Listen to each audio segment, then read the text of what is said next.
آج ہے جی ہمارے پاس پارہ نمبر 8 اور سورہ ہے جی سورہ انعام۔ جیسا کہ میں نے پہلے بھی ذکر کیا کہ سورہ انعام ایسی صورت ہے جو ایک ہی دفعہ میں ساری کی ساری نازل ہوئی، اور سورہ انعام کے اندر ہم کونی آیات کے بارے میں جو ہے وہ زیادہ پڑھتے ہیں، اور یہ ایسی صورت ہے جس کا جو آغاز ہے الحمدللہ سے ہوا، یعنی کہ اللہ کی حمد و ثنا کے ساتھ ہوا۔ سورہ انعام کی آیت نمبر 111 جو ہے، یہاں سے ہم نے سٹارٹ لینا ہے۔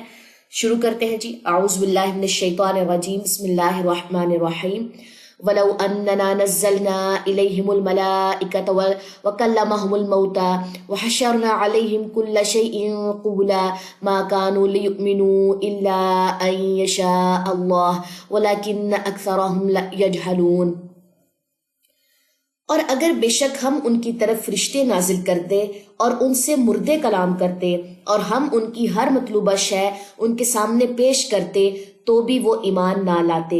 کیونکہ پیچھے ہم نے یہ چیز واضح طور پہ پڑھی تھی کہ رسول اللہ صلی اللہ علیہ وسلم کے ساتھ یہ جب ڈیمانڈ کرنے آتے تو یہی ڈیمانڈ کرتے تھے کہ جی فرشتے کیوں نازل نہیں ہوتے آپ کے ساتھ۔ دوسرا یہ تھا کہ مردہ جو ہے وہ ہمارے سے کلام کیوں نہیں کرتے، اور اس کے علاوہ بھی وہ بہت ساری چیزوں کی جو ہے وہ ڈیمانڈ کرتے تھے۔ تو یہاں پہ اللہ تعالیٰ رسول اللہ صلی اللہ علیہ وسلم کو جو ہے وہ تسلی دے رہے ہیں کہ جس نے ایمان لانا ہے وہ یہ سارے معجزے دیکھنے کے بعد بھی ایمان لے آئے گا۔ الذین یؤمنون بالغیب، کس کی صفت ہم نے پڑھی تھی؟ متقی لوگوں کی۔ تو اللہ کی مشیت کے بغیر جو ہے وہ کوئی ایمان نہیں لا سکتا، جس کو اللہ چاہے وہی ایمان لاتا ہے، اور جس کو اللہ توفیق نہ دے تو وہ کیا کرتا ہے، وہ صرف اس طریقے کی میم میخ جو ہے وہی نکالتا ہے۔ ہاں اگر اللہ ایسا چاہتا تو اور بات تھی، لیکن ان میں سے اکثر جہالت میں ڈوبے ہوئے ہیں۔ جہالت کا مطلب ہم یہاں پہ یہ نہیں لے سکتے کہ جاہل جو انسان ہے اس کے پاس علم نہیں ہے۔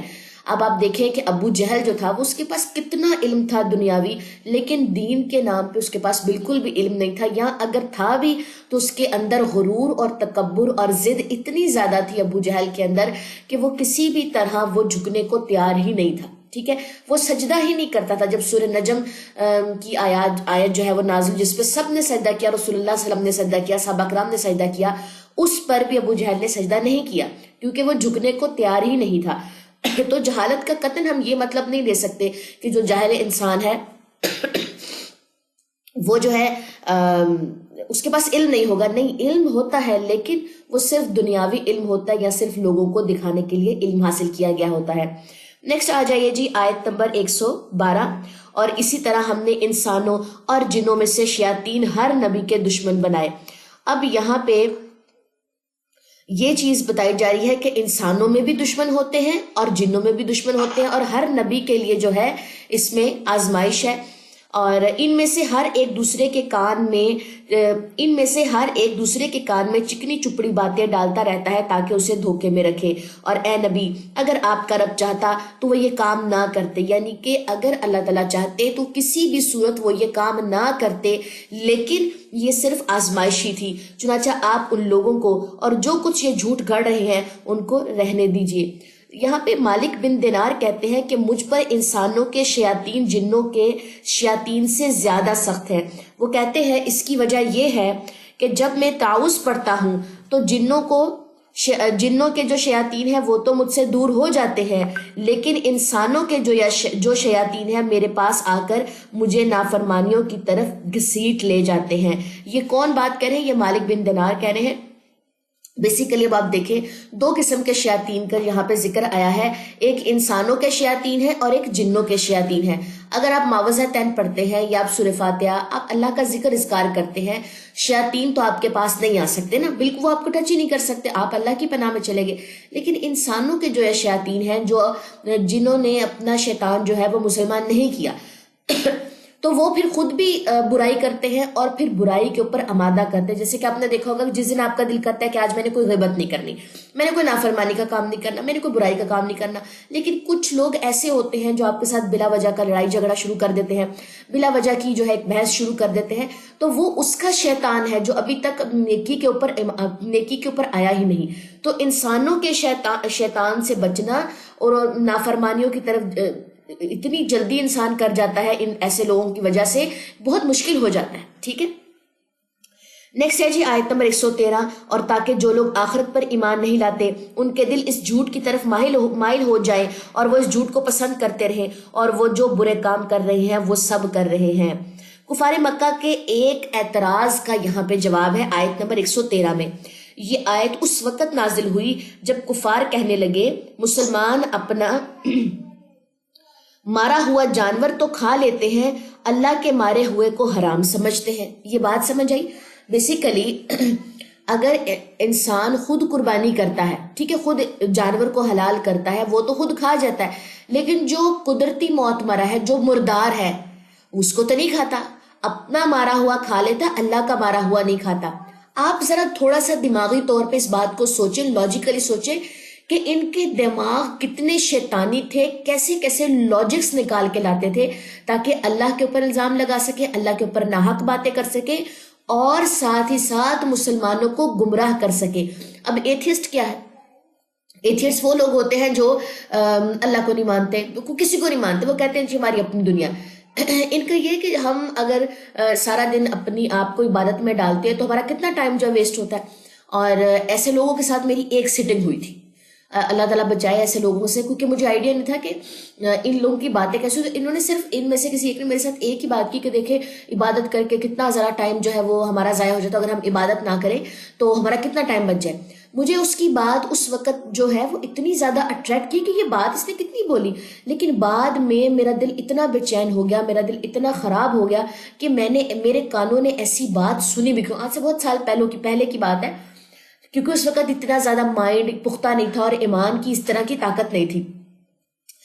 تو مجھے پھر اس کے بعد آئیڈیا ہوا کہ جو اللہ کو ہی نہیں مانتے، مطلب کسی کو، نہ بتوں کو مانتے ہیں نہ کسی کو بھی مانتے ہیں، ایسے لوگوں کی باتیں اتنی پرکشش ہوتی ہیں، جیسا کہ کفار مکہ یہ بات کہہ رہے ہیں یہاں پہ کہ آپ اپنا مرا ہوا تو کھا لیتے ہیں لیکن اللہ کا مرا ہوا نہیں کھاتے، ٹھیک ہے۔ فرمایا کہ ایسی فریب باتیں جو ہے وہ شیطان ہی کرتے ہیں، شیاطین ہی کرتے ہیں۔ دیکھیں دین میں اللہ کا حکم دیکھا جائے گا، وہاں پہ ہم یہ نہیں دیکھ سکتے کہ ہم نے لاجک دیکھنا ہے کہ جی دیکھیں مردار اگر قدرتی طور پہ اگر کوئی چیز مری ہے، ہمیں نہیں پتا کہ وہ کس ریزن سے مری ہے، اس کو کسی زہریلی چیز نے ڈس لیا ہے یا اس کی باڈی کے اندر مرنے کے بعد کون سے ہارمونز جو ہے وہ پروڈیوس ہو چکے ہیں، انزائمز پروڈیوس ہو چکے ہیں جس نے اس کی باڈی کی توڑ پھوڑ جو ہے وہ سٹارٹ کر دی ہے۔ اگر وہی گوشت ہم کھا لیں تو ہمارے لیے وہ کتنا ڈینجر ہو، لیکن جس گوشت کی یا جس جانور کی قربانی ہم نے خود کی ہے، اس کا ایک خون بہتا ہوا بہا ہے اور اس کے بعد ہی ہم نے اس کا کہہ لیں کہ گوشت کر لیا، ودن 30 منٹ، مطلب اس کا گوشت بننے میں کتنا ٹائم لگ جائے گا؟ 30 منٹ لگ جائیں گے، 1 گھنٹہ 2 گھنٹہ، لیکن ایک مردار آپ کے سامنے وہ کتنے گھنٹے سے مردہ پڑا ہوا ہے، ہمیں نہیں پتا کہ اس کے اندر ایسے کون سے انزائمز پروڈیوس ہو چکے ہیں جو اس کی جسم کی توڑ پھوڑ جو ہے سٹارٹ کر چکے ہیں۔ تو لاجیکلی اگر ہم پھر اس کو جب سمجھتے تو ہم کہتے ہیں ہاں بالکل اللہ کی بات تو بالکل ٹھیک تھی، ہاں جی ایسے، لیکن ہم نے لاجک نہیں دیکھنا، ہم نے کیا کہنا ہے؟ سمیعنا و اطعنا، سنا ہم نے اور ہم نے جو ہے وہ فرما برداری کی۔ نیکسٹ آ جائیے جی، آیت نمبر ہے 114، ہوپ سو کہ آیت نمبر 112 اور 113 جو ہے وہ کلیئر ہو چکی ہوگی۔ کہہ دیجئے کیا پھر میں اللہ کے سوا کوئی اور حاکم تلاش کروں؟ حالانکہ وہی ہے جس نے تمہاری طرف یہ کتاب تفصیل سے نازل کی، اور جن لوگوں کو ہم نے کتاب دی وہ جانتے ہیں کہ بے شک وہ آپ کے رب کی طرف سے حق کے ساتھ نازل کی گئی ہے، لہٰذا آپ ہرگز شک کرنے والوں میں شامل نہ ہوں۔ تو یہاں پہ دیکھیے پچھلی بات آئی کہ یہ لوگ ہرگز نہیں مانیں گے کوئی دلیل آنے کے بعد، آیت نمبر 111 کی بات ہے، پچھلی آیت میں یہ بات واضح تھی کہ یہ لوگ بات ہی نہیں مانیں گے، اور یہاں یہ دلیل دی جا رہی ہے کہ آپ صلی اللہ علیہ وسلم کے سچ کی تصدیق قرآن کرے گا، ٹھیک ہے، کیونکہ یہاں پہ تسلی دی جا رہی ہے کہ چاہے یہ لوگ ایمان نہ لائیں لیکن نبی سچ ہے، یہ دین سچ ہے، ہر چیز حق کے اوپر ہے، اس چیز کی جو تصدیق ہے وہ قرآن خود کرے گا، تو پھر ہمارے دل سے اس کتاب پر عمل کرنا کیوں نہیں ہوتا؟ کیونکہ قرآن ہی قرآن کی جو ہے وہ تفسیر کر رہا ہوتا ہے، اس کی اتھینٹسٹی ہمیں بتا رہا ہوتا ہے۔ نیکسٹ آ جائیے جی، آیت نمبر 115، اور آپ کے رب کی بات صدق اور عدل میں مکمل ہے، یعنی کہ صدق کس کو کہتے ہیں؟ صدق کا مطلب ہے ایسی چیز جو خبروں کے متعلق ہو، اور عدل کہتے ہیں احکامات سے متعلق، ٹھیک ہے، دونوں چیزیں جو ہے وہ نوٹ کر لیجیے۔ اور رب کی بات سے مراد یہاں پہ کیا ہے؟ قرآن، یعنی کہ قرآن کے اندر آپ کو خبریں، پچھلی قوموں کی خبریں اور ان کے قصے ملیں گے، اور اس میں احکامات ملیں گے، ڈو اینڈ ڈونٹس ملیں گے، یہ کرنا ہے یہ نہیں کرنا، ٹھیک ہے، سمپل از دیٹ۔ اور آپ کے رب کی بات صدق اور عدل میں مکمل ہے، اس کی باتوں کو تبدیل کرنے والا کوئی نہیں، اور وہ خوب سننے والا خوب جاننے والا ہے۔ اگر آپ اہل زمین کی اکثریت کی اطاعت کریں تو وہ آپ کو اللہ کی راہ سے بہکا دیں گے، وہ اپنے گمان کے سوا کسی کی پیروی نہیں کرتے اور وہ اٹکل پچو باتیں ہی کرتے ہیں، یعنی کہ ایسی باتیں جس میں صرف ہر چیز کے اندر اعتراض ہو، مطلب ہر چیز کے اندر انہوں نے کیا کرنا، مین میخ ہی نکال دیں گے، وہ ایسی باتیں ہی کریں گے۔ بے شک آپ کا رب اس شخص کو خوب جانتا ہے جو اس کی راہ سے بہکتا ہے، اور وہ ہدایت یافتہ لوگوں کو بھی خوب جانتا ہے۔ چنانچہ تم ان جانوروں کا گوشت کھاؤ جس پر اللہ کا نام پڑا گیا ہو، اگر تم اس کی آیات پر ایمان لانے والے ہو، ٹھیک ہے، تو تم نے ان کا گوشت کھانا ہے، اس جانور کا گوشت کھانا ہے جس پر اللہ کا نام پڑا گیا۔ جیسے کہ میں نے بیسٹ اگزامپل یہ دی تھی کہ آپ کے گھر کے مرد جو ہیں وہ جہاں سے بھی گوشت یا چکن جو بھی لے کر آتے ہیں، گوشت کی کیٹیگری میں سب چیزیں آ جاتی ہیں جو حلال ہیں، آپ نے ان سے یہ پوچھنا ہے کیا وہاں کے کسائی کو تکبیر آتی ہے؟ اور تکبیر سن لے، بلکہ کیا اس میں شرم کی بات ہے، کسائی سے بالکل سنا کرے کہ تکبیر آتی ہے تو ہمیں پڑھ کے سنائے، کیونکہ اگر ایک گوشت، ایک جانور جو اللہ تعالیٰ نے ہمارے لیے حلال قرار دیا ہے، اس کے اوپر اگر اللہ کا نام نہ پڑھا گیا ہو تو وہ حلال نہیں ہے۔ آپ صلی اللہ علیہ وسلم کے سامنے ایک کھانا پیش کیا گیا تو رسول اللہ صلی اللہ علیہ وسلم نے انکار کر دیا اور کہا کہ میں کھانا نہیں کھاتا جس پر اللہ کا نام نہ لیا گیا ہو، اور آپ صلی اللہ علیہ وسلم نے اس کھانے کو نہیں کھایا۔ کیسے پتا چلا رسول اللہ صلی اللہ علیہ وسلم کو اس کھانے کے اوپر اللہ کا نام نہیں تھا؟ اللہ تعالیٰ نے غیب کے علم سے رسول اللہ صلی اللہ علیہ وسلم کو بتایا، اور ایک سچویشن جو کریٹ ہوئی، اس سچویشن کے ذریعے پھر وہ ہم تک بات پہنچی کہ نبی صلی اللہ علیہ وسلم نے حلال کھانا نہیں کھایا کیونکہ اس کے اوپر اللہ کا نام نہیں پڑا گیا تھا۔ ٹھیک ہے، نیکسٹ آ جائیے جی، آیت نمبر 119، وَمَا لَكُمْ أَلَّا تَأْكُلُوا مِمَّا ذُكِرَ اسْمُ اللَّهِ عَلَيْهِ وَقَدْ فَصَّلَ لَكُم مَّا حَرَّمَ عَلَيْكُمْ إِلَّا مَا اضْطُرِرْتُمْ إِلَيْهِ وَإِنَّ كَثِيرًا لَيُضِلُّونَ بِأَهْوَائِهِمْ بِغَيْرِ عِلْمٍ إِنَّ رَبَّكَ هُوَ أَعْلَمُ بِالْمُعْتَدِينَ۔ اور تمہیں کیا ہو گیا ہے کہ تم اس حلال جانور کا گوشت نہ کھاؤ جس پر اللہ کا نام پڑا گیا ہو۔ اب یہاں پہ یہ بھی بتایا گیا ہے کہ جو جانور حلال ہے، اور دوسرا کرائٹیریا کیا ہے کہ اس پر اللہ کا نام بھی پڑا گیا ہو، تو تم وہ کیوں نہیں کھاؤ گے؟ بالکل کھاؤ گے۔ کوئی بھی حلال چیز بغیر کسی ریزن کے اپنے اوپر جو ہے وہ حرام نہیں کرنی، حالانکہ اللہ نے ان سب جانوروں کے بارے میں تفصیل سے بتا دیا ہے جو اس نے تم پر حرام کیے ہیں، مگر جسے تم کھانے پر مجبور ہو جاؤ تو وہ بھی حلال ہے۔ اور بے شک اکثر لوگ اپنی خواہشات سے بغیر علم کے دوسروں کو بہکاتے ہیں، بے شک آپ کا رب حد سے گزرنے والوں کو خوب جانتا ہے۔ ایک انسان کا شیطان دوسرے انسان کو کب بہکاتا ہے؟ جب وہ اپنی خواہش نفس کے اکارڈنگ چل رہا ہو، وہ اتنا زیادہ اپنی خواہش نفس کو ایڈمائر کرے، اور جیسے اس کو لگے کہ میں برائی پہ ہوں تو سامنے والا بھی برائی پہ رہے، ٹھیک ہو گیا؟ تو اس وجہ سے بھی ایک انسان دوسرے انسان کو جو ہے وہ بہکا رہا ہوتا ہے۔ دوسری بات، جو چیزیں حرام ہیں وہ ہم نے سورہ نساء میں بالکل ڈیٹیل سے پڑھ لی ہے کہ مردہ حرام ہے، سور حرام ہے، بہتا خون حرام ہے، اور مردار ہے ہو گیا، گر کے چوٹ لگنے والے، ٹھیک ہے، سینگ لگ کے مرنے والے، اور بہت ساری کیٹیگریز ہم نے پڑھی کہ یہ چیزیں حرام ہے۔ شراب کا پڑا، جوئے کا پڑا، حرام تو اللہ تعالیٰ نے گن گن کے بتا دیا۔ لیکن دیکھیں، اگر کسی بیماری کی وجہ سے کوئی ڈاکٹر کہے کہ جی آپ نے یہ فلاں جانور کا گوشت نہیں کھانا، وہ ایک ایکسیپشنل کیس ہے، ٹھیک ہے۔ اسی طرح دوسرا ایکسیپشنل کیس کیا ہے کہ آپ کہیں پر اگر سٹک ہو گئے ہیں، آپ کے پاس کسی قسم کا کوئی حلال کھانا نہیں ہے کھانے کو، تو پھر آپ اتنی کوانٹٹی مردار کی کھا سکتے ہیں جس سے جان بچ سکے۔ یا آپ کو کسی نے ہیرس کیا ہے، آپ کو اریسٹ کیا ہوا ہے، آپ کسی کی قید کے اندر، اور وہ آپ کو شراب پلایا، کچھ بھی آپ کے اوپر تشدد ہو رہا ہے جس میں آپ حرام کھانے پہ مجبور ہو جائیں، لیکن آپ کا دل جو ہے وہ ایمان سے لبریز ہو، تو اس میں کوئی قباحت نہیں اگر تم زیادتی کرنے والے اور حد سے بڑھنے والے نہیں ہو، ٹھیک ہے۔ آیت نمبر 120، اور تم کھلے اور چھپے گناہ چھوڑ دو۔ کھلے گناہ کون کون سے ہوتے ہیں؟ چوری، دھوکہ، ٹھیک ہے۔ اور چھپے گناہ کون سے ہوتے ہیں؟ عقیدے سے تعلق رکھنے والے جتنے بھی گناہ ہیں ان کو چھپے گناہ کہتے ہیں۔ اور تم کھلے اور چھپے گناہ چھوڑ دو، بے شک جو لوگ گناہ کرتے ہیں ان کو ان کے عمل کی وجہ سے سزا ملے گی جو وہ کرتے رہے۔ یعنی کہ جو لوگ گناہ کرتے ہیں، اس سے کیا مراد ہے؟ یہ وہ لوگ ہیں جو عبادت کے ساتھ حرام کام بھی کر رہے ہوتے ہیں۔ دیکھیں، عبادت کے ساتھ حرام کو چھوڑنا ہے۔ رسول اللہ صلی اللہ علیہ وسلم نے فرمایا حرام کاموں سے پرہیز کرو، سب سے زیادہ عبادت گزار بن جاؤ۔ آپ کی عبادت کو بھی حرام چیزیں جو ہے وہ کھا جائیں گی۔ اگر ایک انسان 5 وقت کا نمازی ہے لیکن وہ حرام کام نہیں چھوڑتا، نامحرموں کو دیکھنا نہیں چھوڑتا، اور ماں باپ کی نافرمانی نہیں چھوڑتا، اور سود نہیں چھوڑتا، دھوکہ دینا نہیں چھوڑتا، چوری کرنا نہیں چھوڑتا، جھوٹ بولنا نہیں چھوڑتا، تو آپ کی عبادت جو ہے وہ کم ہوتی جائے گی. یہ نہیں کہ اس کا اجر کم ہوتا جائے گا. دیکھیں ایک انسان اگر برائیوں میں مبتلا ہے تو آہستہ آہستہ اللہ تعالیٰ اس سے عبادت کی توفیق لینا شروع ہو جاتے ہیں. ہم پہلے کہتے ہیں میں تو پہلے نوافل پڑھا کرتی تھی، میں تو تہجد گزار تھی، میں تو یہ کام کرتی تھی، میں وہ کام کرتی، لیکن اب میرے سے وہ کام ہو نہیں رہے، کیونکہ کہیں نہ کہیں عبادات کے اندر یا کسی چیز کے اندر حرام کا جو عنصر ہے وہ شامل ہو گیا، حرام کا، گناہوں کا. ٹھیک ہے، تو جب کبھی آپ کو لگے کہ آپ سے عبادت کی توفیق جو ہے وہ کم ہو رہی ہے، آپ جس قدر پہلے عبادت کیا کرتی تو اس وقت اب نہیں ہو رہی، ہم یہ ریزن ہی نہیں دے سکتے کہ جی میں مصروف ہوں، یا میری شاید میں اپنے آپ کو یہ تسلی دینا شروع کر دیں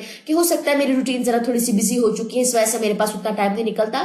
دیکھیں صحابہ کرام جہاں ڈیلی پہ ایک سپارہ جو ہے اس کی تلاوت کرتے تھے، جس روز ان کے پاس کام زیادہ ہوتا تھا، بزی روٹین زیادہ ہوتی تھی، اس دن وہ 2 سپارے پڑھتے تھے، کیونکہ جتنا قرآن پڑھیں گے اتنا وقت کے اندر جو ہے وہ برکت آنا شروع ہو جائے گی. تو یہ ہم اپنے نفس کو عذر نہیں دے سکتے کہ جی ہو سکتا ہے کہ شاید بزی روٹین کی وجہ سے میری عبادات میں کمی آ گئی ہے. نہیں، جتنی عبادت کریں گے اتنی بزی روٹین جو ہے وہ آسان ہونا شروع ہو جائے گی. تو جب کبھی بھی آپ کی زندگی میں ایسا ہو کہ آپ کی عبادات میں خلل آنا شروع ہو جائے یا اس کی مقدار کم ہونا شروع ہو جائے جس طریقے سے آپ پہلے کیا کرتی تھی، تو لازمی اس چیز کو نوٹس میں لے کر آئیں کہ کہیں میں جھوٹ بولنا تو نہیں شروع ہو گئی، کہیں میری عبادات کے ساتھ کوئی گناہ کا عنصر تو نہیں میری زندگی میں شامل ہو گیا. نیکسٹ آ جائیے جی آیت نمبر 121، اور تم اس جانور کا گوشت مت کھاؤ جس پر اللہ کا نام نہ پڑا گیا ہو، کیونکہ یہ کھانا یقیناً نافرمانی ہے، اور بے شک شیطان اپنے دوستوں کے ذہنوں میں شبہ ڈالتے ہیں تاکہ وہ تم سے جھگڑا کرے، اور اگر تم نے ان کی اطاعت کی تو بلا شبہ تم بھی مشرک ہوگے. دیکھیں کوئی فروٹ بھی نہیں کھا سکتے ہم غیر اللہ کے نام پہ.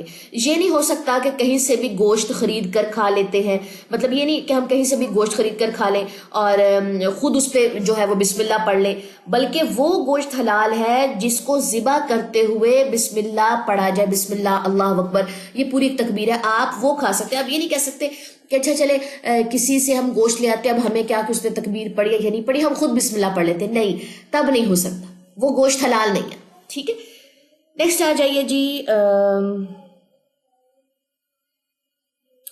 یہاں پہ ہے، اور تو وہ بلا شبہ تم بھی ضرور مشرک ہو گئے. مشرک کی طرح تھوڑی سی وضاحت سن لیجئے. ایسی اندھی اطاعت جس میں مبتلا ہونے کے بعد انسان حق اور دلائل کو نہ دیکھے بلکہ صرف اپنے بڑوں کو اور انہی کی باتوں کو حرف آخر سمجھے تو غیر اللہ کی یہی اطاعت شرک ہے. ٹھیک ہے، یہ بات سمجھ لیجئے کہ اگر کوئی انسان یہ بات کہتا ہے نا کہ میرے بڑے کی جو بات ہے، جو بڑے بزرگ بات کہتے ہیں وہی اتھینٹک ہے، تو ہم نے پیچھے ابھی کل کے آئی تھنک چیپٹر میں پڑھا، تو کیا تمہارے آباء و اجداد کے پاس ہدایت آئی تھی جو تم اس کی بات مانتے ہو؟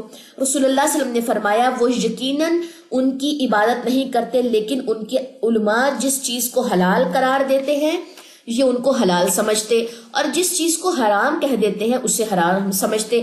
تو شرک کی یہ بھی ایک قسم ہے کہ آپ اللہ کی بات کو تو کچھ نہ مانیں، لیکن آپ کے جو علماء ہیں آپ ان کی باتوں کو جو ہے اس طریقے سے لینا شروع کر دیں کہ جو علماء نے کہا ہے وہ حلال ہے اور جو علماء نے کہا ہے حرام تو وہ حرام ہے، جبکہ قرآن میں ایسی کوئی دلیل ہی نہ آئی ہو.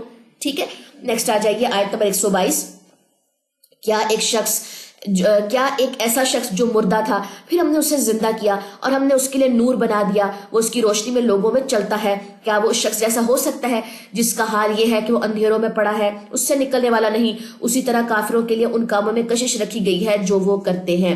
دیکھیں ابن القیم کہتے ہیں یہاں جو زندگی مقصود ہے وہ جہالت کی موت سے علم کی زندگی کو حاصل کرنا ہے. یعنی کہ اب آپ دیکھیں کہ انسان مردہ تھا، یعنی کہ کافر تھا، پھر اللہ تعالیٰ نے اس کو کلمہ پڑھنے کی توفیق دی اور وہ مسلمان ہو گیا. ٹھیک ہے، یہاں پہ مراد زندہ ہونے سے ایمان والا ہے، اور پھر اس کے بعد ہم نے اس کے لیے نور بنا دیا، یعنی کہ اس کو قرآن کی تعلیم دی، اور اسی تعلیم میں اور اسی روشنی میں، اسی ہدایت کی روشنی میں وہ لوگوں میں چلتا پھرتا ہے، لوگوں میں معاملات کرتا ہے. تو کیا وہ اس شخص جیسا ہو سکتا ہے جو کافر ہے، یعنی کہ وہ اندھیروں میں پڑا ہوا اور اس کفر سے وہ کبھی نکلنے والا نہیں ہے، کیونکہ کافروں کے لیے ان کے کاموں میں جو ہے وہ کشش رکھی گئی ہے جو وہ کرتے ہیں۔ اور اسی طرح ہم نے ہر بستی میں ان کے بڑے بڑے مجرموں کو لگا دیا کہ وہ اس بستی میں اپنے مکر و فریب کا جال پھیلائیں، اور وہ اپنے آپ ہی سے مکر و فریب کرتے اور وہ شعور نہیں رکھتے۔ اور جب ان کے پاس نشانی آتی ہے تو وہ کہتے ہیں ہرگز ایمان نہیں لائیں گے، حتیٰ کہ ایسی ہی چیز خود ہمیں دی جائے جیسی رسولوں کو دی گئی۔ اللہ زیادہ بہتر جانتا ہے کہ اپنی رسالت کا کام کس کو سونپے۔ جن لوگوں نے جرم کیے انہیں جلد ہی اللہ کے ہاں ذلت ملے گی، اور اس مکر و فریب کی وجہ سے شدید عذاب ہوگا جو وہ کرتے رہے، جو وہ عمل کرتے رہے، جو وہ کفر کرتے رہے، اس کی وجہ سے ان کو شدید قسم کا جو ہے وہ عذاب پکڑ لے گا۔ آیت نمبر 125، فَمَن يُرِدِ اللَّهُ أَن يَهْدِيَهُ يَشْرَحْ صَدْرَهُ لِلْإِسْلَامِ، چنانچہ اللہ جسے ہدایت دینا چاہتا ہے تو اس کا سینہ اسلام کے لیے کھول دیتا ہے۔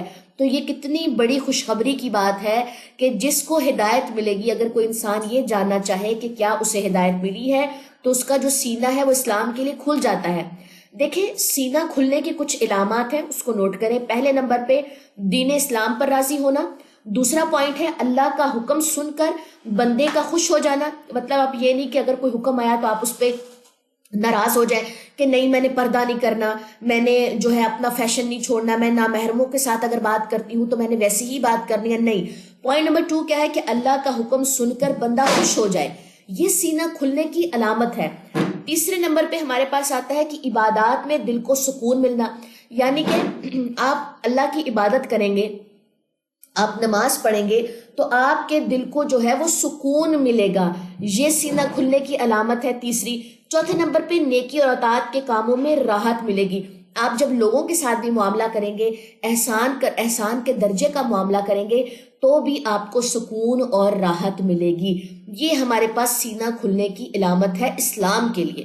اگر کوئی انسان جاننا چاہے کہ کیا میں ہدایت پہ ہوں، یہ سب چیزیں اپنے اندر ٹٹولیں کہ دین اسلام پہ میں راضی ہوں، کسی بھی حکم کو سن لینے کے بعد میں خوش ہو جاتی ہوں، عبادات میں مجھے سکون ملتا ہے، لوگوں کے ساتھ معاملہ کرتے ہوئے یا نیکی اور اطاعت کرتے ہوئے کیا مجھے سکون ملتا ہے، تو میرا سینہ جو ہے وہ ہدایت کی طرف ہے۔ اور اگر یہ سارے کام نہیں ہوتے، دین اسلام پہ میں راضی ہی نہیں ہوں، اللہ کا حکم سننے کے بعد میں نہ خوش ہو جاتی ہوں، عبادات میں مجھے سکون نہیں ملتا، کوئی کسی کے ساتھ نیکی کرتے ہوئے مجھے کوئی سکون نہیں ملتا، تو میرا سینہ اسلام کے لیے ابھی نہیں کھلا۔ ٹھیک ہے؟ اور جسے گمراہ کرنا چاہتا ہے تو اس کا سینہ بہت تنگ کر دیتا ہے، جیسے وہ آسمان میں چڑھ رہا ہو، اسی طرح اللہ ان لوگوں پر پلیدی مسلط کر دیتا ہے جو ایمان نہیں لاتے، یعنی کہ ایسے لوگوں کے اوپر اللہ تعالیٰ گندگی مسلط کرتے ہیں جو ایمان نہیں لاتے۔ وہ برے بھی نہیں کہہ سکتے، غلیظ ورڈ آئے گا، وہ غلیظ کاموں کے اندر ملوث ہو جاتے ہیں۔ اور غلیظ کاموں میں ایسے لوگ کیا کرتے ہیں؟ چلے کاٹتے ہیں، حرام جو چیزیں اللہ تعالیٰ نے حلال کی ہیں نا، اگر اللہ نے بیوی حلال کیا مرد کے لیے تو بیوی کے ساتھ جو حلال رستہ ہے اس کے آنے کی بجائے وہ حرام رستے کی جگہ سے آئے گا، دبر کی طرف سے، جس میں اینل سیکس آ جاتا ہے، جس میں اورل سیکس آ جاتا ہے۔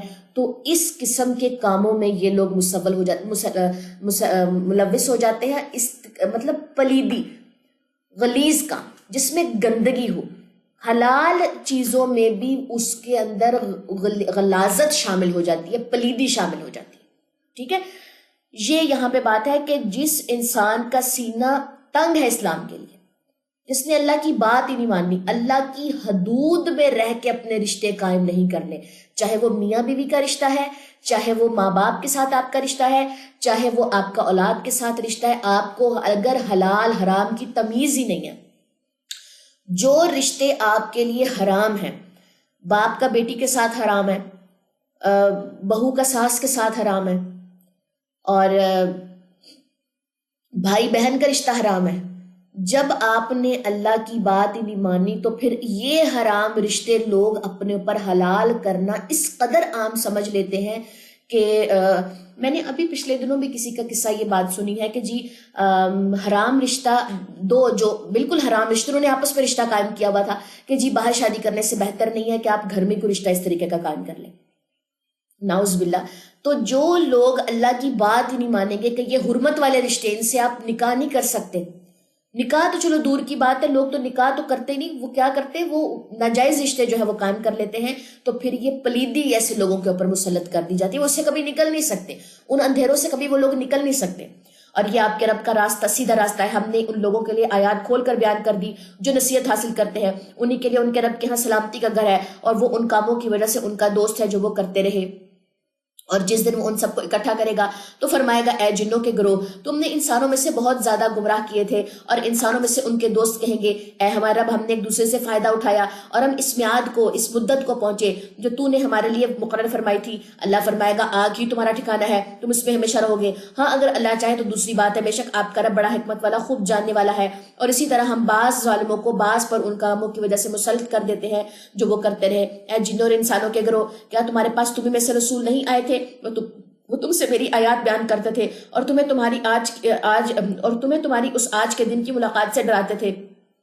تب وہ کہیں گے ہم اپنے آپ پر گواہی دیتے ہیں، اور انہیں دنیا کی زندگی نے دھوکے میں ڈالے رکھا، اور وہ اپنے آپ ہی پر گواہی دیں گے کہ بے شک وہ کفر کرنے والے تھے۔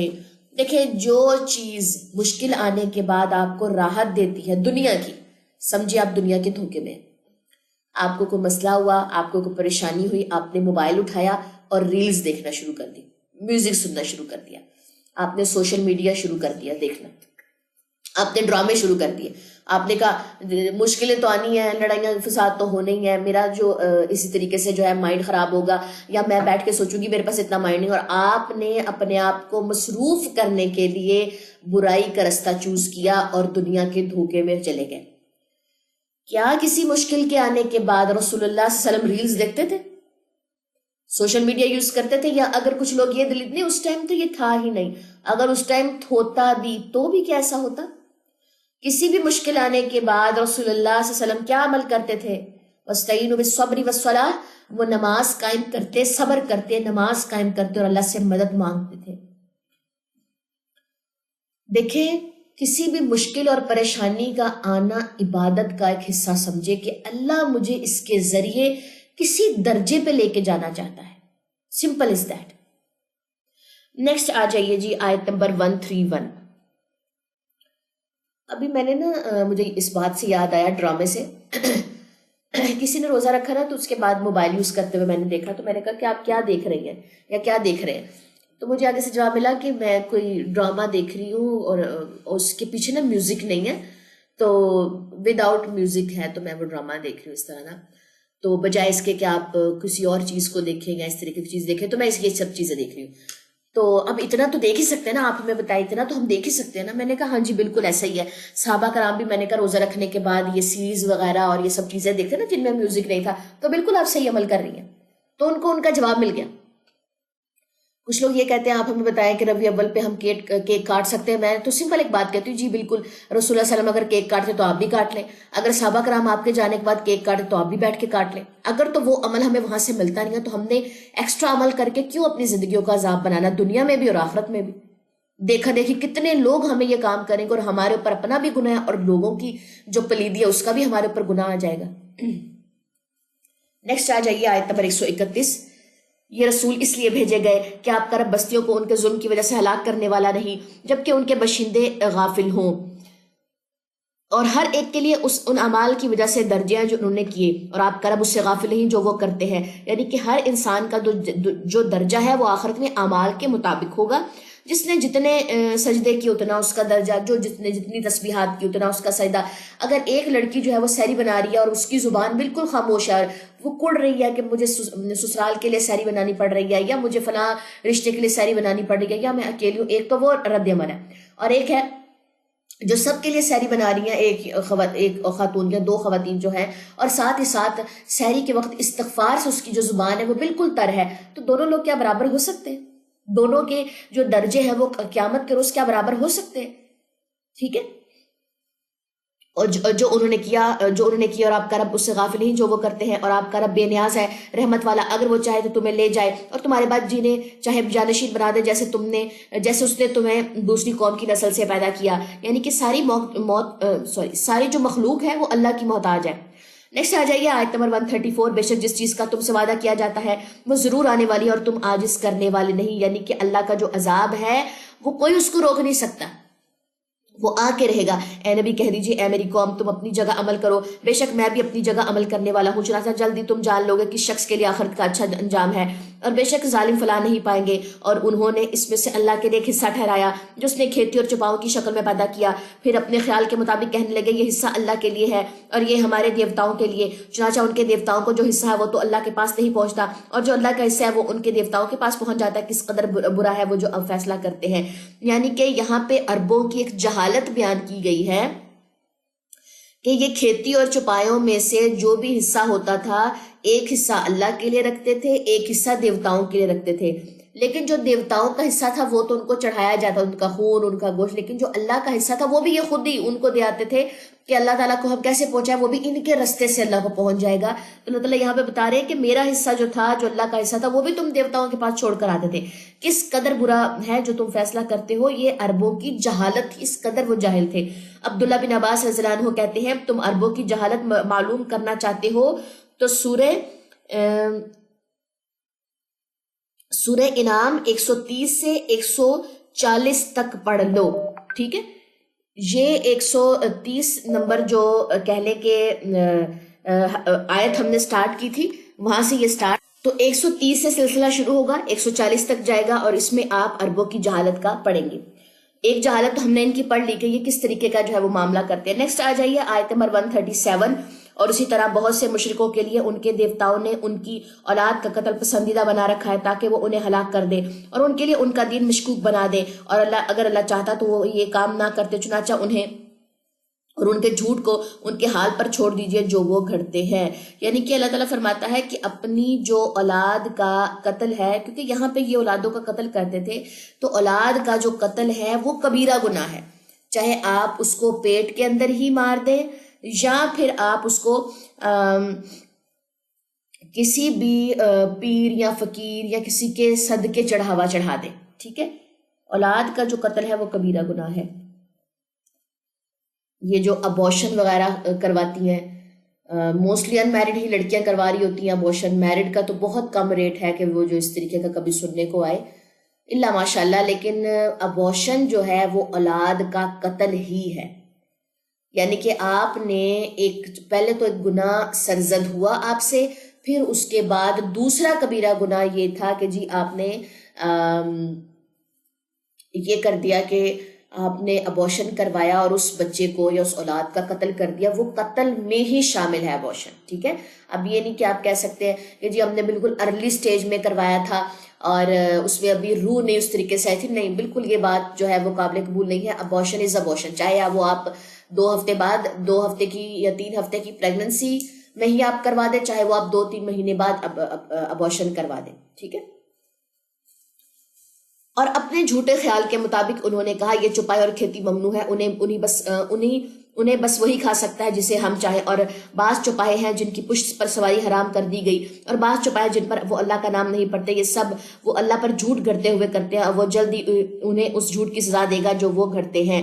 یعنی کہ مزید یہاں پہ حماقتوں کا ذکر ہے کہ انہوں نے بعض چوپاہے، بعض کھیتی اپنے لیے ممنوع کر دی کہ انہیں بس وہی کھا سکتے ہیں، یعنی کہ بعض چیزیں اب آپ یہ دیکھیں گے کہ انہوں نے حرام ہی کر لی اپنے اوپر، یہ جھوٹ گھڑے ہیں کیونکہ اللہ نے تو وہ حرام نہیں کی تھی۔ اور انہوں نے کہا ان حرام کیے ہوئے چوپاؤں کے پیٹ میں جو بچہ ہو وہ خالص ہمارے مردوں کے لیے ہے اور ہماری عورتوں پر حرام ہے، اور اگر وہ مردہ ہو تو مرد اور عورتیں سب اس میں شریک ہیں۔ اب انہوں نے یہ کہا کہ چوپایوں کے پیٹ میں جو بچہ ہے وہ خالص مردوں کے لیے، مردوں پڑھ دیا میں نے، وہ خالص مردوں کے لیے ہے اور عورتیں نہیں کھا سکتی جو چوپایوں کے پیٹ میں ہے، یعنی کہ جو بچہ وہ جنیں گی آگے چل کے، ٹھیک ہے۔ اور اگر وہ مردہ ہو، اگر اس نے بچہ جنا، جس جانور کے پیٹ میں بچہ ہے، چوپائے کے پیٹ میں بچہ ہے، گائے یا بھینس کچھ بھی ہو جاتا ہے، اگر وہ جنا اور وہ مردہ نکلا، ٹھیک ہے، تو مرد اور عورت سب اس میں شریک ہے، سب وہ گوشت کھا سکتے ہیں۔ جلدی اللہ اسی طرح خود ہی حلال و حرام طے کرنے کی سزا ان کو دے گا، بے شک وہ بڑا حکمت والا، خوب جاننے والا ہے۔ بے شک وہ لوگ خسارے میں رہے جنہوں نے اپنی اولاد کو علم کے بغیر بے وقوفی سے قتل کیا، اور اللہ نے انہیں جو رزق دیا اللہ پر جھوٹ باندھ کر اسے حرام ٹھہرا لیا، تحقیق وہ گمراہ ہو گئے اور وہ ہدایت یافتہ نہ ہوئے۔ تو یہاں تک آپ کو ان کی جو جہالت ہے وہ ملے گی، کیونکہ پیچھے حلال حرام جو ہے وہ اللہ تعالیٰ نے بالکل واضح کر دیے ہیں، لیکن ان لوگوں نے اپنے اوپر جو ہے وہ حرام جو حلال ہے وہ خود کہہ لیں کہ اپنے اکارڈنگ جو تھے مردوں کے لیے اور عورتوں کے لیے خود سیٹ کیے۔ نیکسٹ آ جائیے آیت نمبر 141، اور وہ یہ جس نے باغات پیدا کیے چھتریوں پر چڑھائے ہوئے اور بغیر چڑھائے ہوئے، اور کھجور اور فصلیں پیدا کی اور ان کے پھل مزے میں مختلف ہیں، اور زیتون اور انار پیدا کیے، ملتے جلتے بھی اور نہ ملتے جلتے بھی، ان کا پھل کھاؤ جب وہ پھل لائے، اور ان کی کٹائی اور چنائی کے دن اس اللہ کا حق دیا کرو اور فضول خرچی نہ کرو، بے شک اللہ فضول خرچی والوں کو پسند نہیں کرتا۔ اور پیدا کیے اس نے چوپایوں میں سے بوجھ اٹھانے والے اور زمین سے لگے پست قد، اور اللہ نے تمہیں جو رزق دیا اس میں سے کھاؤ، اور شیطانوں کی قدموں کی پیروی نہ کرو، بے شک وہ تمہارا کھلا دشمن ہے۔ شیطانوں کی قدموں کی پیروی سے مراد یہاں پہ کیا ہے؟ جس طرح مشرکین اس کے پیچھے لگ گئے اور حلال جانوروں کو بھی اپنے اوپر حرام کر لیا، گویا اللہ کی حلال کردہ چیز کو حرام یا حرام کو حلال کر لینا، یہ شیطان کے قدموں کی پیروی ہے۔ ٹھیک ہو گیا جی، اس کو نوٹ کر لیں۔ نیکسٹ ہے جی آیت نمبر 143، اور 8 قسمیں پیدا کی ہیں 2 بھیڑ میں سے، مذکر اور مونس یعنی کہ نر اور مادہ، اور 2 بکری میں سے۔ دیکھیں اللہ نے بکری کو حرام نہیں کیا تھا، یہ عربوں نے اپنے اوپر خود حرام کی تھی کہ مرد کھا سکتے ہیں عورتیں نہیں کھا سکتی، ٹھیک ہے۔ اور 2 بکری میں سے، اے نبی کہہ دیجئے کیا اس اللہ نے دونوں کے نر حرام کیے ہیں یا دونوں کی مادائیں، یا وہ بچے جو دونوں ماؤں کے پیٹوں میں ہیں؟ یعنی کہ بھیڑ یا بکری میں سے اللہ نے اسپیسیفکلی کسی کا بھی نام نہیں لیا کہ جی نر حلال ہے اور مادہ جو ہے وہ حرام ہے، تو اس طریقے کی کوئی چیز جو ہے وہ اللہ تعالیٰ نے نہیں کہی۔ یا ان کے پیٹوں میں جو ہے وہ حرام یا حلال ہے، ایسی بھی بات اللہ تعالیٰ نے نہیں کہی۔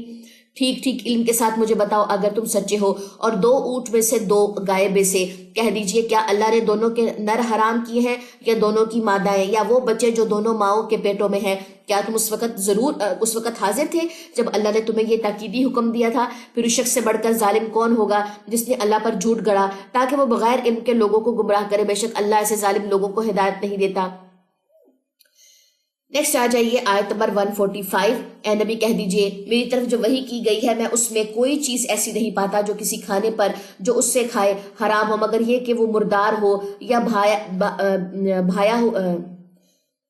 بہا ہوا خون ہو یا سور کا گوشت کیونکہ وہ ناپاک ہے، یا وہ فسق جو ہو کہ ذبح کرتے وقت اس پر اللہ کے سوا کسی اور کا نام پکارا گیا ہو۔ پھر جو شخص مجبور ہو جائے بشرطے وہ سرکشی کرنے والا اور حد سے گزرنے والا نہ ہو، تو بے شک آپ کا رب بڑا بخشنے والا نہایت رحم کرنے والا ہے۔ تو یہ چیزیں دوبارہ ریپیٹ پہ آئی ہیں کہ یہ 2-3 چیزیں جو ہے یہ حرام ہے، یہ نہیں کرنی۔ اگر آپ کو مجبور کیا جائے تو اتنی کوانٹٹی آپ لے سکتے ہیں جس سے آپ کی جان بچ سکے۔ ٹھیک ہو گیا۔ نیکسٹ ہے جی آیت نمبر 146، اور جو لوگ یہودی ہوئے ان پر ہم نے ہر ناخن والا جانور حرام کیا تھا، اور گائے اور بکری میں سے ان پر ان کی چربی حرام کی تھی سوائے اس چربی کے جو ان کے پیٹوں یا آنتوں کے ساتھ لگی ہو یا ہڈی کے ساتھ ملی ہوئی ہو، یہ سزا ہم نے انہیں ان کی سرکشی کے باعث دی تھی، اور بے شک ہم سچے تھے۔ اگر کوئی یہ بات کہے کہ یہ پچھلوں کی کہانیاں ہیں یا پچھلوں کے قصے ہیں، تو یہ بات جانیے کہ عربوں کے اوپر جو چیزیں یہودیوں کے اوپر جو چیزیں حرام یا حلال تھی وہ ہمیں کیسے پتہ چلتی کہ ان کے اوپر بکری کی جو چربی تھی وہ بھی حرام تھی، اللہ یہ کہ جو ہڈی کے ساتھ یا آنتوں کے ساتھ تھوڑی تھوڑی کوانٹٹی لگی ہوتی چربی کی جس کو ریموو کرنا ذرا مشکل ہوتا ہے وہ کھا سکتے ہیں، ان کے اوپر چربی حرام تھی۔ ہم دیکھیں ہم چربی کو پگھلاتے ہیں، اس کا جو آئل ہے وہ نکلتا ہے، اس آئل کے ساتھ یوز کر رہے ہوتے ہیں اس کو، ٹھیک ہے۔ تو یہاں پہ اب آپ کو پتا چل رہا ہوگا کہ جتنے زیادہ انہوں نے دین کے اندر اپنے دین کے اندر مین میخ نکالے اتنی زیادہ ان کے اوپر چیزیں جو ہیں وہ حرام ہوتی چلی گئی۔ نیکسٹ آ جائیے آیت نمبر 147، فَإِن كَذَّبُوكَ فَقُلْ رَبُّكُمْ ذُو رَحْمَةٍ وَاسِعَةٍ وَلَا يُرَدُّ بَأْسُهُ عَنِ الْقَوْمِ الْمُجْرِمِينَ۔ پھر اگر وہ آپ کو جھٹلائیں تو کہہ دیجئے تمہارا رب وسیع اور رحمت والا ہے اور اس کا عذاب مجرم قوم سے ٹالا نہیں جا سکتا، یعنی کہ سزا جو ہے ان کی جو مہلت دی گئی ہے وہ مہلت ملی، اس کے بعد جو سزا کا ٹائم ہے وہ کبھی بھی ٹلے گا نہیں ان سے۔ جن لوگوں نے شرک کیا وہ جلد ہی کہیں گے اگر اللہ چاہتا تو ہم اور ہمارے باپ دادا شرک نہ کرتے اور نہ ہم کوئی چیز حرام کرتے. اسی طرح ان لوگوں نے حق کو جھٹلایا تھا جو ان سے پہلے تھے، یہاں تک کہ انہوں نے ہمارا عذاب چکھ لیا. کہہ دیجئے کہ کیا تمہارے پاس کچھ علم ہے تو اسے ہمارے سامنے پیش کرو، تو تم گمان ہی کی پیروی کرتے ہو اور تم اٹکل پچو ہی سے کام لیتے ہو. کہہ دیجئے پھر مضبوط دلیل تو اللہ ہی کی ہے، لہٰذا اگر وہ چاہتا تو تم سب کو ہدایت دیتا.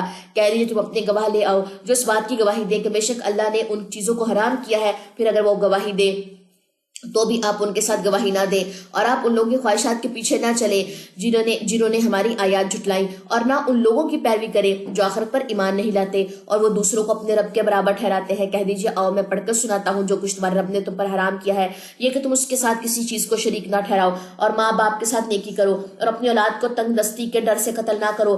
ہم تمہیں بھی اور انہیں بھی رزق دیتے ہیں، اور بے حیائی کے کاموں کے قریب نہ جاؤ، خواہ وہ ظاہر ہوں یا چھپے ہوئے ہوں، اور کسی ایسی جان کو قتل مت کرو جسے اللہ نے حرام کیا ہو سوائے اس کے جس کا قتل برحق ہو. ان ساری باتوں کی اللہ نے تمہیں تاکید کی ہے تاکہ تم عقل سے کام لو.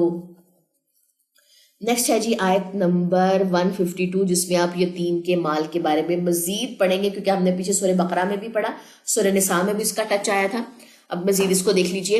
اور تم یتیم کے مال کے قریب نہ جاؤ مگر اس طریقے سے جو سب سے اچھا ہو، یہاں تک کہ پختگی کی عمر کو پہنچ جائے، اور تم ناپ اور تول کو انصاف کے ساتھ پورا دو. ہم کسی جان کو اس کی طاقت سے بڑھ کر تکلیف نہیں دیتے، اور جب تم کوئی بات کہو تو انصاف سے کام لو، اگرچہ معاملہ تمہارے قریبی رشتہ دار کا ہو، اور تم اللہ کا عہد پورا کرو. ان ساری باتوں کی اللہ نے تمہیں تاکید کی ہے تاکہ تم نصیحت حاصل کرو، اور یقیناً یہ میرا راستہ سیدھا ہے، لہٰذا تم اسی کی پیروی کرو اور تم دوسرے راستوں کی پیروی مت کرو. رستہ کون سا سیدھا ہے؟ جو جنت تک پہنچا دے انسان کو. وہ تمہیں اللہ کے راستے سے الگ کر دیں گے. اللہ نے تمہیں اس کی تاکید کیا تاکہ تم پرہیزگاری اختیار کرو. پھر ہم نے موسیٰ کو اس لیے کتاب دی کہ جو شخص اچھے کام کرے اس پر ہماری نعمتیں پوری کرو، اور ہر چیز کی تفصیل بیان کرنے کے لیے، اور یہ ہدایت اور رحمت کا ذریعہ تاکہ وہ اپنے رب سے ملاقات پر ایمان لے آئیں. موسیٰ علیہ السلام کے اوپر کون سی کتاب نازل کی گئی تھی؟ تورات. ٹھیک ہے، کیونکہ موسیٰ علیہ السلام کوہ طور پہ گئے اور کوہ طور پہ ان کو تورات کا تحفہ دیا گیا، اور تورات کتابی شکل میں آئی ہے. ٹھیک ہے، جیسے کہ قرآن پاک میں کے بارے میں کیا تھا، یہ کتابی شکل میں نہیں ہے بلکہ 23 سال میں وقتاً فوقتاً نازل کی گئی. زبور داؤد علیہ السلام. یہ کوسچن میرے خیال میں نے آپ لوگوں سے پوچھا تھا، آج انشاءاللہ تورات کا کوسچن آپ لوگوں سے پوچھا جائے گا، پول آئے گا اس کا.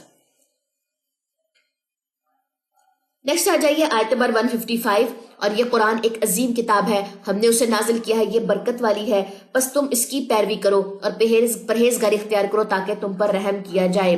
دیکھیں، انسان کے اندر تقوی پیدا ہی تب ہوتا ہے جب وہ کتاب کو پڑھتا ہے، اور انسان کی زندگی میں برکت آتی ہی تب ہے جب وہ کتاب کو پڑھتا ہے. کون سی کتاب؟ قرآن مجید کو. آپ قرآن کو چھوڑ کے، قرآن کی تعلیمات کو چھوڑ کے، قرآن کو پڑھنا چھوڑ کے زندگیوں میں برکت اور اپنے دل کے اندر موجود تقوی یا ایمان کیسے محسوس کر سکتے ہیں؟ ٹھیک ہے، نیکسٹ آ جائیے 156. تاکہ تم یہ نہ کہو کہ صرف ہم سے پہلے 2 گروہوں یعنی کہ یہود و نصارہ پر کتاب نازل کی گئی تھی، اور بے شک ہم تو ان کے پڑھنے پڑھانے سے بے خبر تھے. یا تم یہ نہ کہو کہ اگر بے شک ہم پر کتاب نازل کی جاتی تو ہم ضرور ان سے زیادہ ہدایت حاصل کرتے. چنانچہ تمہارے پاس تمہارے رب کی طرف سے ایک واضح کتاب اور ہدایت رحمت آ گئی ہے. پھر اس شخص سے زیادہ ظالم کون ہے جس نے اللہ کی آیتوں کو جھٹلایا اور ان سے منہ موڑا؟ جو لوگ ہماری آیات سے منہ موڑتے ہیں انہیں جلد ہی ہم سخت عذاب کی شکل میں سزا دیں گے، اس لیے وہ حق سے منہ موڑتے ہیں. آیت نمبر 158. کیا وہ صرف اس بات کا انتظار کر رہے ہیں کہ ان کے پاس فرشتے آئیں یا آپ کا رب آئے یا آپ کے رب کی بعض نشانیاں آئیں؟ جس دن آپ کے رب کی بعض نشانیاں آ جائیں گی تو کسی ایسے شخص کا ایمان لانا اسے فائدہ نہیں دے گا جو اس سے پہلے اب ایمان نہیں لایا تھا یا اس نے اپنے ایمان میں کوئی نیک عمل نہیں کیا تھا. کہہ دیجئے تم انتظار کرو، بے شک ہم بھی انتظار کرنے والے ہیں. بے شک جن لوگوں نے اپنے دین میں تفرقہ بازی کی اور وہ گروہوں میں بٹ گئے، آپ کا ان سے کوئی تعلق نہیں، بے شک ان کا معاملہ اللہ کے ہاتھ میں ہے، پھر وہ انہیں ان کے کاموں سے آگاہ کرے گا جو وہ کرتے رہے تھے.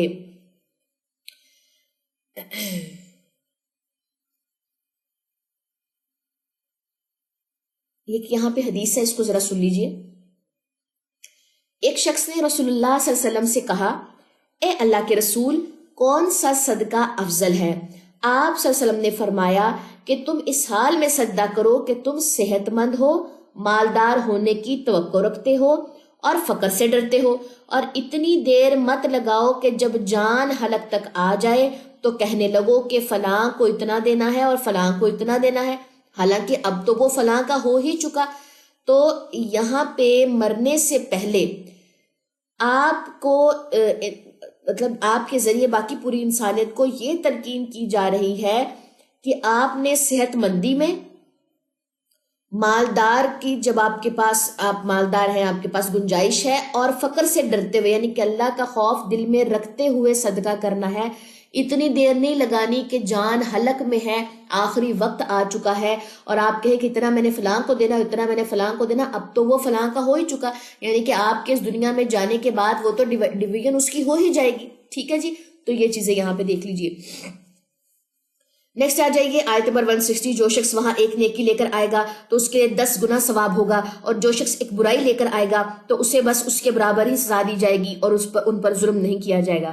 دیکھیں قیامت کے روز ہم اپنے نامہ اعمال کو ایسے ٹٹولیں گے، ایک ایک نیکی کو ڈھونڈ رہے ہوں گے کہ کہیں سے مجھے جو ہے وہ نیکی مل جائے کہ میں نے یہ والی نیکی بھی کی تھی، وہ والی کاش میں وہ نیکی کر لیتی۔ آج دنیا میں کسی بھی نیکی کو حقیر نہ سمجھیں۔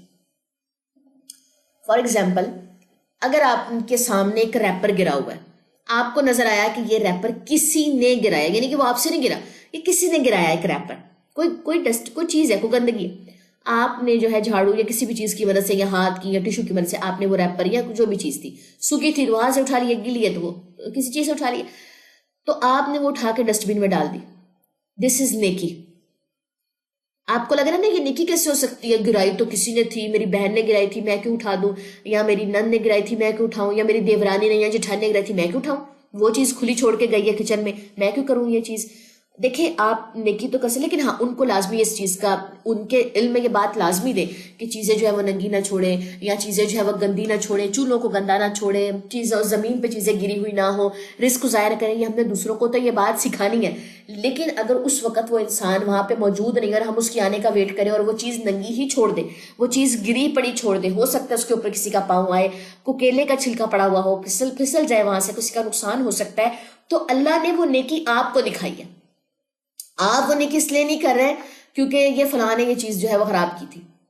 اگر کوئی گھر میں موجود نہیں ہے تو آپ اگر وہ چیز کام کر دیتے اور ان کے گھر میں آنے کے بعد آپ ان کو بتا بھی دیتے ہیں کہ یہ چیز آپ نے احتیاط کرنا ہے، فلاں چیز دودھ تھا یا کوئی چیز تھی وہ آپ نے ویسے ہی اس کے اوپر لڈ نہیں رکھی، آپ نے اس کو ڈھانپا نہیں، وہ ویسے ننگی پڑی ہوئی تھی، تو وہ چیز یا وہ ایک اخلاق جو ہے وہ سمجھ میں آتا ہے۔ تو کسی بھی نیکی کو آپ نے حقیر نہیں سمجھنا، ہر وقت اپنی زبان کو اللہ کی یاد سے تر رکھے، نیکی کو خود ڈھونڈے کہ فلاں کام جو اگر وہ گھر میں ہے یا فلاں کوئی کسی کی میں ہیلپ کر سکتی ہوں، کسی کے میں کام آ سکتی ہوں، اور جھوٹ چھوڑ کے سچ بول کے میں دوسروں کے ساتھ جو ہے اپنے اخلاق کو اور اللہ کے ساتھ اپنا رشتہ مضبوط کر سکتی ہوں، تو نیکی کرنے میں بالکل بھی دیر نہ لگائیں۔ چھوٹی سی چھوٹی نیکی، ایک کوئن کو بھی، ایک سکے کو بھی آپ حقیر نہ سمجھیں کہ گھر میں ایک سکہ پڑا ہوا تھا آپ نے کوڑے میں پھینک دیا، آپ نے کہا سکہ کون سا مطلب کسی کام آتا ہے یا کسی میں، دیکھیں اگر 100 میں ایک سکہ نہ ہو تو وہ 100 کبھی نہیں کہلاتا، وہ 99 ہی رہتا ہے۔ 1000 میں اگر 1 روپیہ نہ ہو تو وہ 1000 کبھی نہیں بنتا، وہ 999 ہی رہتے ہیں۔ تو ایک سکے کی جو ہے نا وہ تھوڑی سی ویلیو کریں، اس کو کوڑے میں نہ پھینک دیا کریں۔ آپ ایک سکہ کسی غریب کو دے دیں، اس کے تو کام آ سکتا ہے نا، کہ ہو سکتا ہے کہ اس میں 30 روپے کا یا 40 روپے کا کھانا کھانا ہو، اس کے پاس ایک ہی سکہ کم ہو رہا، اور آپ کے پاس ایک سکہ جو آپ بالکل کہہ لیں تکبر و ضد کے ساتھ جو ہے وہ اس میں ہم پھینک دیتے ہیں، کوڑے میں پھینک دیتے ہیں کہ یہ ایک سکہ کس کام آنا ہے۔ ٹھیک ہے، تو اس طریقے کے کام نہیں کرنے، نیکی جہاں پہ ملے اس کو کر جانا ہے۔ آیت نمبر 161، اے نبی کہہ دیجئے بے شک مجھے میں رب نے سیدھے راستے کی طرف ہدایت دی ہے، صحیح اعلیٰ اقدار کے حامل دین کی، اے رب کے پرستار ابراہیم کے طریقے کی اور وہ مشرکوں میں سے نہیں تھے۔ کہہ دیجئے بے شک میری نماز، میری قربانی، میری زندگی اور میری موت سب کچھ اللہ رب العالمین ہی کے لیے ہے، یعنی کہ ظاہر اور باطن اللہ کے لیے لگا دیں۔ نمازیں، آپ کی قربانیاں، آپ کی زندگی، آپ کی موت، ایک ایک چیز جو ظاہر اور باطن میں شامل ہے وہ سب چیزیں اللہ کی راہ میں لگا دیں، اس کا کوئی شریک نہیں۔ اور مجھے اسی بات یعنی توحید کا حکم دیا گیا ہے اور میں سب سے پہلا مسلمان ہوں۔ کہہ دیجئے کیا میں اللہ کے سوا کوئی اور رب تلاش کروں جبکہ وہی ہر چیز کا رب ہے، اور کوئی شخص ایسا گناہ نہیں کماتا جس کا وبال اسی پر نہ ہو، اور کوئی بوجھ اٹھانے والا کسی دوسرے کا بوجھ نہیں اٹھائے گا، پھر اپنے رب ہی کی طرف تمہیں لوٹنا ہے، چنانچہ وہ تمہیں ان باتوں سے آگاہ کرے گا جن میں تم اختلاف کرتے رہے تھے، اور وہی جس نے تمہیں زمین میں ایک دوسرے کا جانشین بنایا اور تمہیں سے بعض کو بعض پر اونچے درجے عطا کیے تاکہ وہ تمہیں نعمتوں میں آزمائے جس نے تمہیں دی، بے شک آپ کا رب جلد سزا دینے والا ہے، اور بے شک وہ بہت بخشنے والا نہایت رحم کرنے والا ہے۔ دیکھیں، جو اولاد کسی قسم کا کوئی گناہ کرتی ہے اس کا بوجھ ماں باپ نہیں اٹھائیں گے، یعنی کہ یہاں پہ کبیرہ گناہ آ جائے یا شرک کی بات اگر ہم کریں، اور جو والدین مشرک ہے یا جو والدین کسی قسم کے گناہ میں مبتلا ہے تو ان کا بوجھ اولاد بھی نہیں اٹھا سکتی۔ اگر ایک باپ کہے کہ میرا بیٹا مشرک تھا، جیسے نوح علیہ السلام کا بیٹا جو تھا مشرک تھا، اور وہ کہے کہ ہو سکتا ہے کہ میری وجہ سے اس کو بھی جنت مل جائے، تو ایسا نہیں ہو سکتا، کوئی کسی کا بوجھ نہیں اٹھائے گا۔ نیکسٹ ہے جی ہمارے پاس آیت نمبر 165 تک، چل نیکسٹ سورت ہے سورہ اعراف، وہ سٹارٹ کرتے ہیں۔ اعوذ باللہ من الشیطان الرجیم، بسم اللہ الرحمن الرحیم۔ سورہ اعراف، الف لام میم صاد، کتاب انزل الیک فلا یکن فی صدرک حرج منہ لتنذر بہ وذکریٰ للمؤمنین۔ الف لام میم صاد، اے نبی یہ کتاب آپ کی طرف نازل کی گئی ہے، اس سے آپ کے سینے میں کسی قسم کی تنگی نہیں ہونی چاہیے تاکہ آپ اس کے ذریعے سے لوگوں کو ڈرائیں، اور یہ مومنوں کے لیے نصیحت ہے۔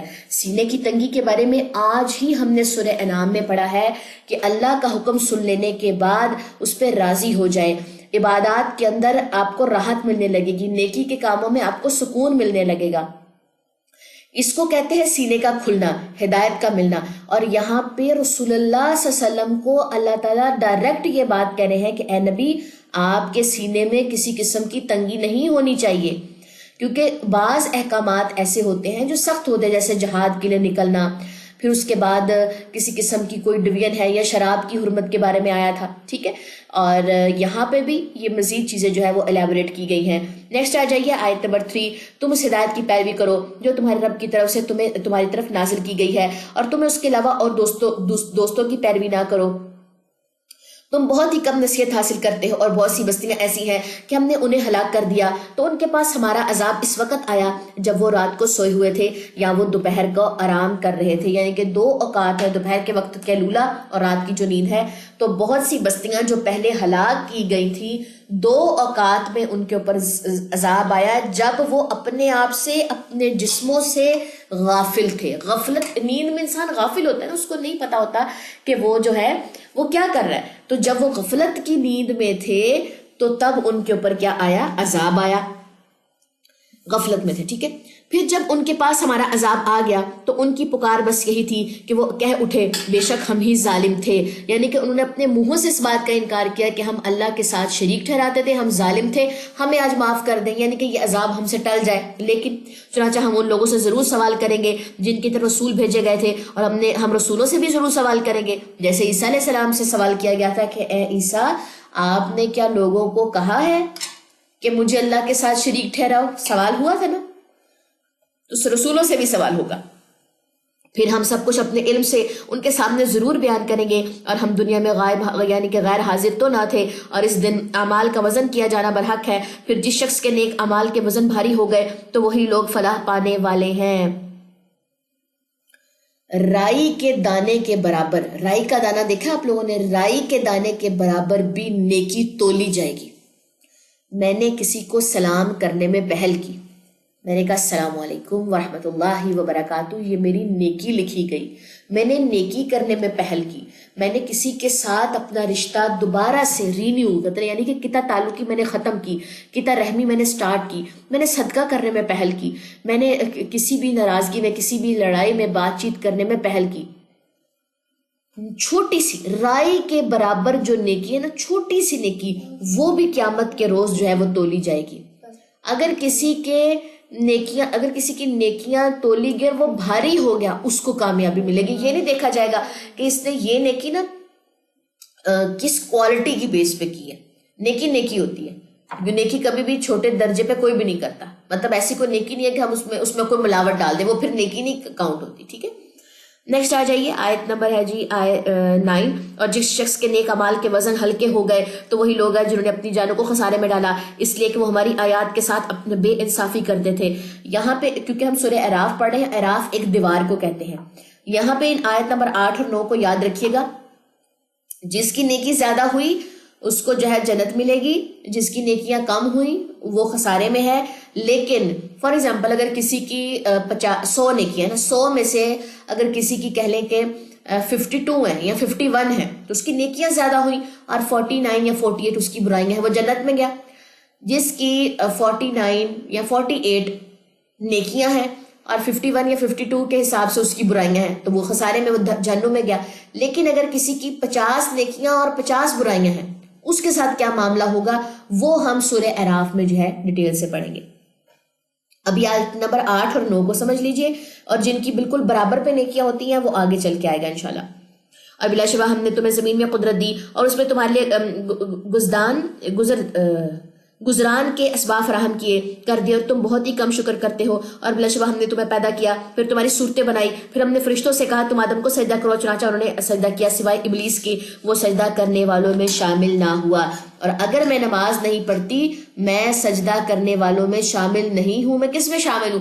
میں شیطان کی صف میں شامل ہوں۔ ٹھیک ہے، نیکسٹ ہے جی آیت نمبر 12۔ اللہ نے کہا تجھے کس چیز نے روکا کہ تو نے سجدہ نہ کیا جبکہ میں نے تجھے حکم دیا تھا؟ وہ بولا میں اس سے بہتر ہوں، مجھے تو نے آگ سے پیدا کیا اور اسے تو نے مٹی سے پیدا کیا۔ اب یہاں پہ اس نے سجدہ کیوں نہ کیا؟ کیونکہ اس کو اپنے اوپر اس بات کا جو ہے وہ فخر تھا کہ جی میں تو آگ سے پیدا کیا گیا ہوں، اور جس کو آپ مجھ سے سجدہ کروا رہے وہ تو ہے ہی مٹی سے بنا ہوا، یعنی کہ تکبر تھا، اپنی میں تھی۔ انا خیر منہ، یعنی کہ میں اچھی ہوں، میں اچھا ہوں۔ ہمارے اندر اگر آپ نے اپنے اندر تکبر دیکھنا نا، کیا میرے اندر تکبر ہے، اٹس مین کہ آپ یہ چیز جج کریں کہ کیا میرے اندر میں زیادہ میں صحیح ہوں، میری بات ٹھیک ہے، میں نے تو اس طریقے سے کیا تھا، جب اس نے میرے ساتھ برا کیا لیکن جب میری باری تھی میں نے اس کا بہت اچھا کیا تھا، وہ میرے لیے 1 سوٹ لے کر آئی لیکن میں اس کے لیے 2 سوٹ لے گئی تھی۔ مطلب میں اچھی ہوں، میرے کام اچھے ہیں، اس کی دی ہوئی ہر چیز جو بری ہے۔ تو یہاں پہ یہ رویہ جو ہے یہ شیطانی رویہ، یہ انسانی رویہ نہیں ہے، کیونکہ شیطانی رویہ یہ ہے کہ میں بہتر ہوں، مجھے آگ سے پیدا کیا گیا، آدم کو مٹی سے پیدا کیا گیا، میں زیادہ ایفرٹس کرتی ہوں، میں زیادہ کسی کے لیے چیزیں کرتی ہوں، دوسرا سامنے والا نہیں کرتا۔ یہ ہی رویہ شیطان نے کیا تھا حضرت آدم علیہ السلام کے ساتھ، جو اس نے کمپیریزن اپنا کیا، اور یہی رویہ ہم کرتے ہیں۔